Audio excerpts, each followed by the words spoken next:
지난 2012년 KT의 개인정보 유출로 무려 870만 명이 피해를 봤죠.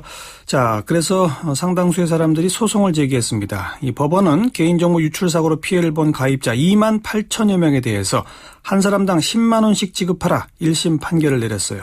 KT는 항소하겠다는 입장을 밝혔고요. 자, 이번 판결과 관련해서 이 개인정보 유출 사건 집단 소송 진행하고 있는 경실련 소비자정의센터의 운영위원입니다. 김보람이 변호사를 연결합니다. 김 변호사님 나와 계시죠? 예, 안녕하세요. 네, 벌써 2년이나 지났으니까 그때 그 개인정보 유출 사고 어떤 거였죠? 간략하게 좀 설명해 주시면.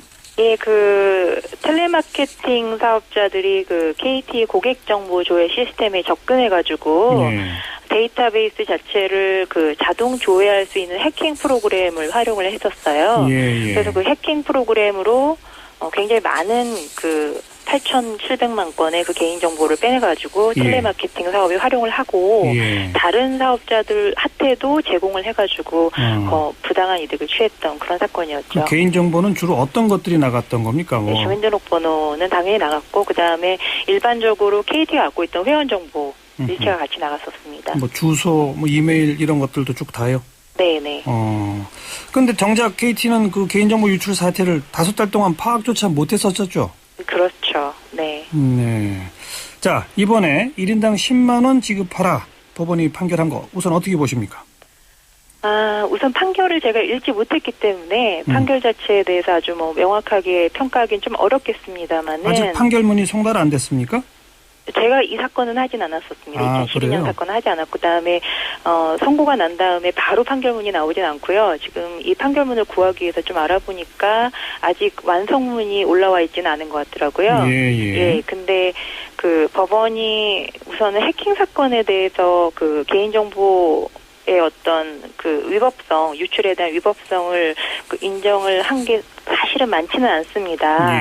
근데 이 사건에서 우선은 그 부분에 대해서 인정을 하신 것 같고요. 그다음에 실제 손해가 발생하지 않았을 경우에 최근에 굉장히 손해를 좀 협소하게 인정하시려고 하시는 부분이 있거든요. 지난번에 GX 칼텍스 사건처럼 그냥 DB가 이렇게 나와 있었을 경우 이런 경우에는 위자료를 인정 안 하셨었거든요. 근데 이번 건에서는 정신적 위자료를 적극적으로 인정을 하시려고 또 하시고 또 그런 취지를 아마 앞으로도 계속 유지하실 것 같아서 그런 부분에서 굉장히 긍정적으로 생각을 합니다만은 금액이 이제 10만 원밖에 되지 않고 그런 부분들이 지금 사실은 2007년도에 판결 나왔을 때 10만 원이었었거든요. 맞아요.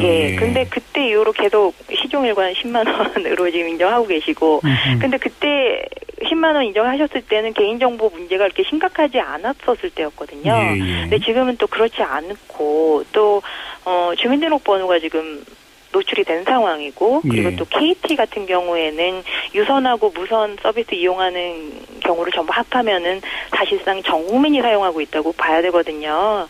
그렇다면은 그때 KT한테 개인정보의 어떤 활용을 맡겼던 이런 시민들의 상황 신뢰를 생각했을 때는 이 10만 원이 너무 좀 작지 않은가. 10만 원 받자고 소송하시는 분들은 사실은 글쎄요. 많지 않거든요. 2만 8천 명이 모여서 소송을 제기하셨죠. 그때 1인당 100만 원씩으로 청구하지 않았었나요? 그 100만 원의 근거는 뭐였었습니까?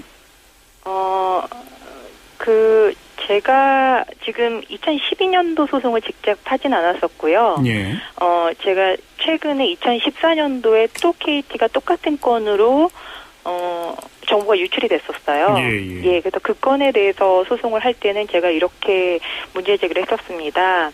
2012년도에 이제 사건이 터졌는데 2014년도에 발생한 사건은 거의 똑같은 건이에요. 맞아요. 왜냐면은 특정 IP 하나에서 30만 번 접속을 했는데 그거를 발견을 못했거든요, KT가. 근데 2012년도에도 똑같은 건이기 때문에 특정 IP에서 그렇게 굉장히 많은 접속을 했는데 그것을 발견해내는 것에 대한 어떤 해킹 보안 관련되는 조치를 전혀 취하지 않은 부분이 여전히 똑같은 부분이 남아 있었어요. 2년 동안 전혀 변경되지 않았다라는 거죠. 그렇죠. 그래서 이 건은 2014년도에 발생한 그 해킹 건은 2012년도하고 거의 유사하지만 사실은 더 심각한 거의 고의에 가까운 중과실이다라고 이제 주장을 했었고 그 다음에 예, 2012년도하고 다른 거는 2014년도는 방송통신위원회가 해킹의 위법성하고 정보 유출 간의 인과관계를 명확하게 인정해서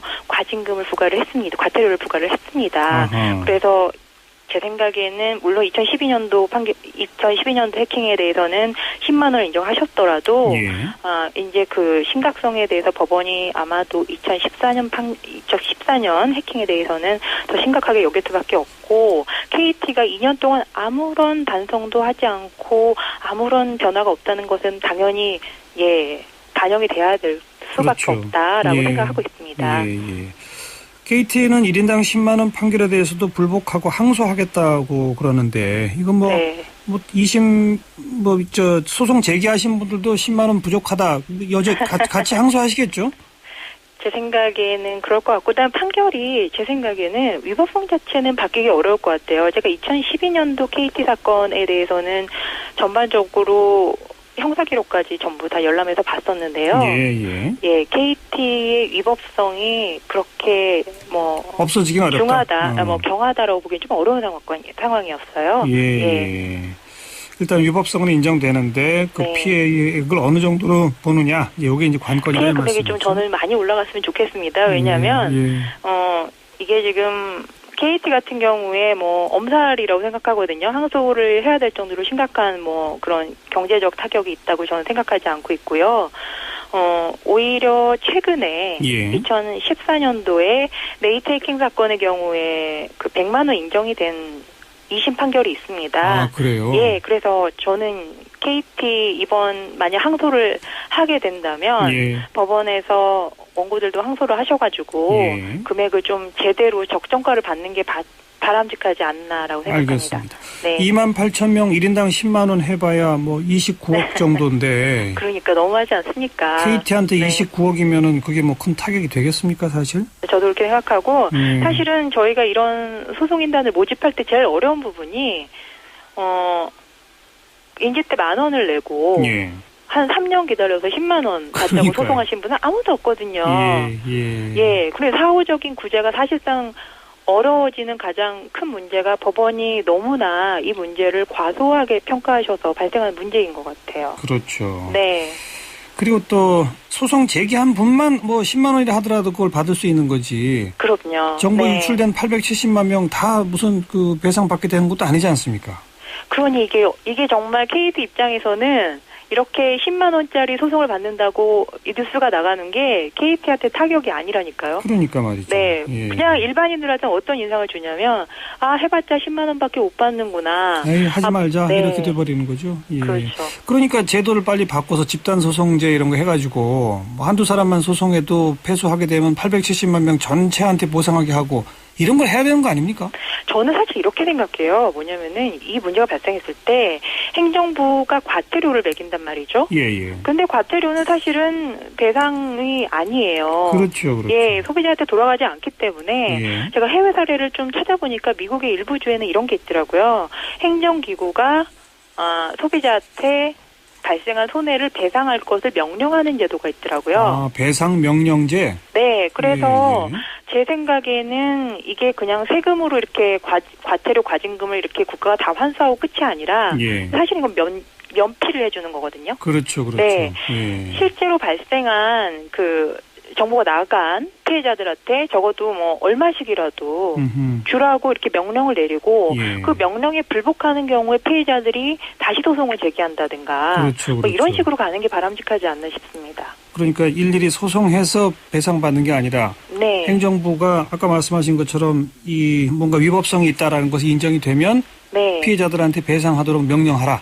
그런 제도를 도입시키자. 가령 2012년도 KT에 대해서 과징금을 때리고 2014년도에 KT에서 과태료를 때렸을 때 피해자 이 사건으로 정보가 이렇게 나간 피해자들한테는 얼마씩 이렇게 내라고 하면 KT가 임의적으로 환불을 해줘야 되는 그런 제도가 발생이 되면 그렇죠. 이 문제가 사실은 각종 그 통신사들한테 굉장히 크게 알겠습니다. 중요한 문제로 예. 인식이 될 수 있을 거라고 생각합니다. 어쨌든 처벌이 강화되어야 그럼요. 기업들도 네. 개인정보가 얼마나 소중한지 또 그걸 막기 위해서 내부 보안 시스템을 철저히 개발하고 하는데 진력하지 않겠습니까? 예, 아니 2012년도에 발생한 일이 2014년도에 또 일어나다니요. 이건 말도 안 되는 일이에요. 알겠습니다. 네. 여기까지 말씀 듣고 2심 예, 판결도 감사합니다. 2심 판결 기다려 봐야 되겠네요. 고맙습니다. 네. 경실련 소비자정의센터 운영위원 맡고 있는 김보람이 변호사였습니다.